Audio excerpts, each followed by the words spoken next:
There is a kind of love that confuses us. It does not look like love. It does not feel like love. It does not act the way we were taught love is supposed to act. It stays away. It holds back. It remains silent. It chooses distance over presence. And if you have ever been on the receiving end of this kind of love, you have probably asked yourself a question that keeps you awake at night. If they love me, why are they not here? I have heard this question from hundreds of people over 20 years. Wives whose husbands have grown quiet. Husbands whose wives have pulled away. Parents whose adult children have stopped calling. Lovers who have been left without explanation. And every time the pain is the same. It is the pain of not understanding. The pain of feeling rejected by someone who claims to love you. The pain of watching distance grow between two hearts that used to be close. Today, I want to offer you a different way of seeing that distance. Not as rejection, not as abandonment, not as proof that love has died, but as something Carl Jung understood deeply, something about the human psyche that most of us have never been taught, something that might just explain why the person who loves you most in this world is staying away. Let me begin with a story. A woman named Margaret came to see me several years ago. She was 63 years old, married for 39 years to a man named William. Margaret was in pain. She said, "William has always been a quiet man, but lately he is gone. Not physically, he is still here. He still sleeps in our bed. He still eats dinner with me, but he is not here. He sits in his chair. He reads his books. He goes for long walks alone. And when I try to reach for him, he flinches." Margaret started to cry. I have asked him 100 times, "What did I do? What is wrong? Do you still love me?" And he always says the same thing. "Of course I love you. Nothing is wrong, but something is wrong. I can feel it. He is staying away from me, and I do not understand why." So I asked Margaret if she would allow me to speak with William alone. She agreed. When William sat down in my office, I saw something Margaret had not described. William was not cold. He was not angry. He was not distant because he did not care. He was drowning.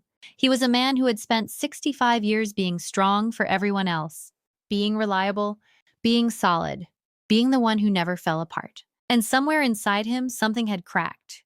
Not because of Margaret, because of life, because of aging, because of losses he had never spoken out loud, because of a quiet despair that had been building for years. And William, like so many men, had only one way of handling his own pain.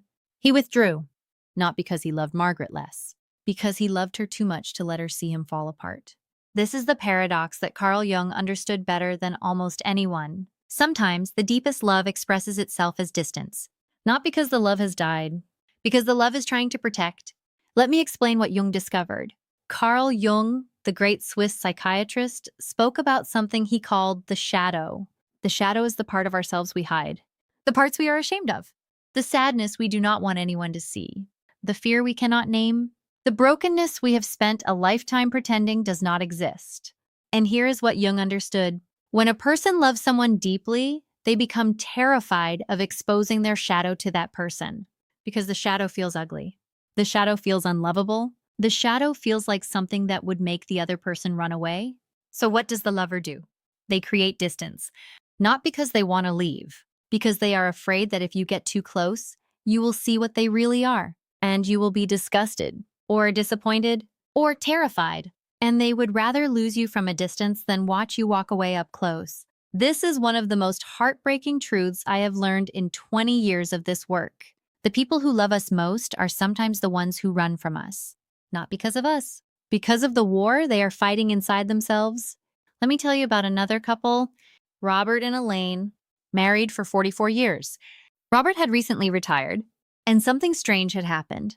The more time Robert had to be with Elaine, the more he pulled away. He started spending hours in the garage. He started going for drives alone. He started falling asleep on the couch instead of coming to bed. Elaine was devastated. She said, "I waited 44 years to have him home, and now he does not want to be here." When I spoke with Robert alone, he broke down in a way that surprised even him. He said, "I do not know who I am anymore. For 44 years, I was the provider. I was the worker. I was the one who fixed things. Now I am just an old man in a chair." And Elaine, she deserves better than this. She deserves someone who is still alive, still interesting, still something. Robert was not staying away because he did not love Elaine. He was staying away because he did not love himself, and he could not bear for Elaine to see that. Jung would have recognized this immediately. Robert's shadow had grown large in retirement.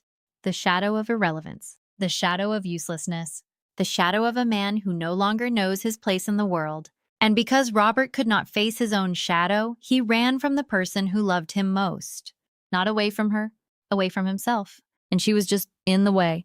Here is what I want you to understand. When someone who loves you deeply stays away, it is almost never about you. I know that is hard to believe. I know every fiber of your being wants to ask, what did I do wrong? But after 20 years, I can tell you with certainty, most of the time, you did nothing wrong. The distance is not a reflection of your worth. The silence is not a rejection of your love. The withdrawal is not a punishment for your mistakes. It is a mirror of their own internal war. Jung said that the most frightening thing in the world is not death or pain or loss. The most frightening thing is meeting yourself completely. And many people spend their entire lives running from that meeting. They run into work. They run into hobbies. They run into addictions. They run into silence. They run into distance. And sometimes they run away from the people who love them most. Because the people who love them most are the ones who might actually see them, really see them, and that is terrifying. Let me share something personal. I once worked with a man named Charles. Charles was 72 years old. His wife, Dorothy, had passed away 3 years earlier. Charles came to see me because he was haunted by a question. He said, "For the last 10 years of our marriage, I kept Dorothy at arm's length. I loved her. God knows I loved her, but I could not let her in. She would try to hold my hand. I would pull away. She would try to talk about her fears. I would change the subject. She would cry. I would leave the room." Charles started to sob. "And now she is gone. And I cannot tell her why. I cannot tell her that I was not pushing her away. I was hiding from her because I was so ashamed of who I had become, because I did not want her to see that I was afraid, that I was tired, that I was broken. I loved her too much to let her see me fall apart. So I stayed away, and now I stayed away too long." This is the tragedy of shadow-driven distance.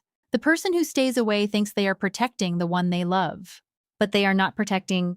They are robbing the other person of the chance to love them fully, robbing themselves of the healing that comes from being seen, robbing both of them of the intimacy that lives on the other side of vulnerability.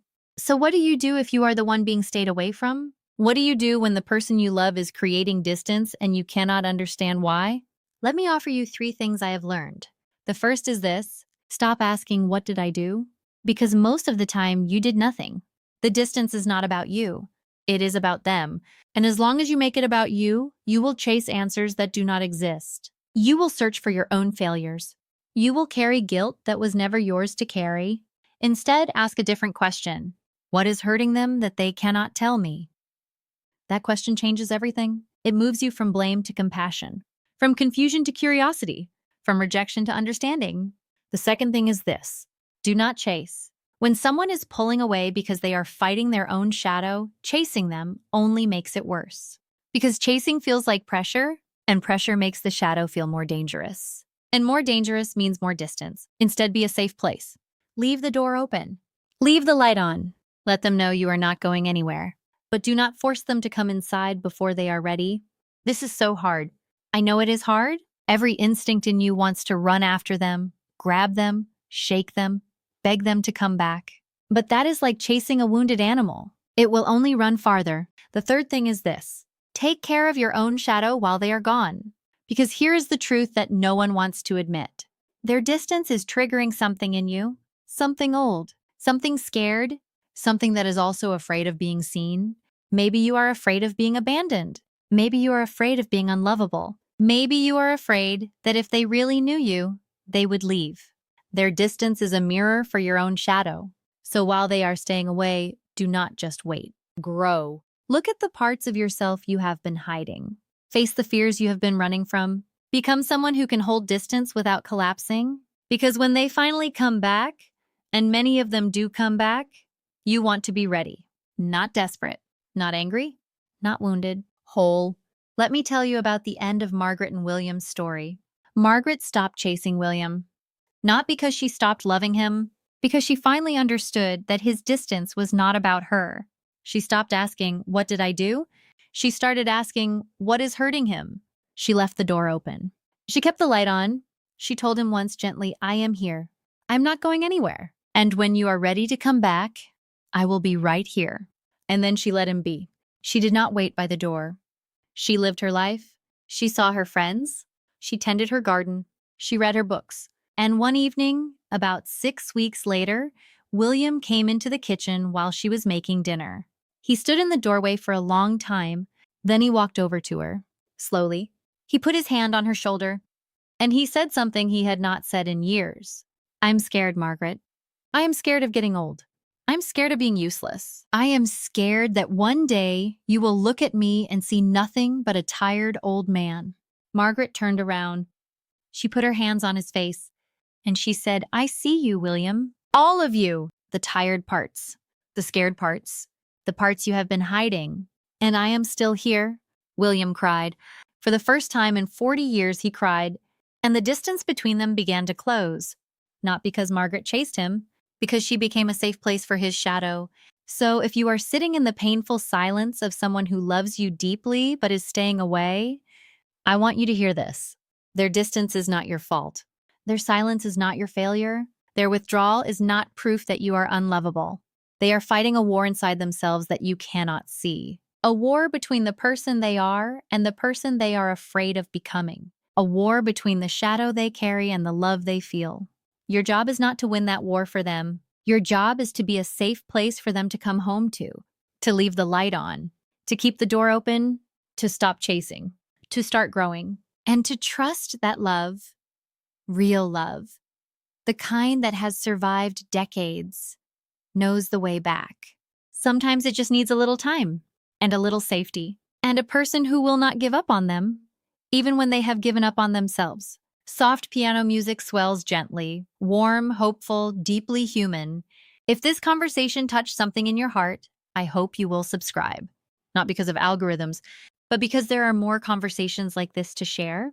About shadows, about distance, about the quiet courage of loving someone who is fighting a war you cannot see.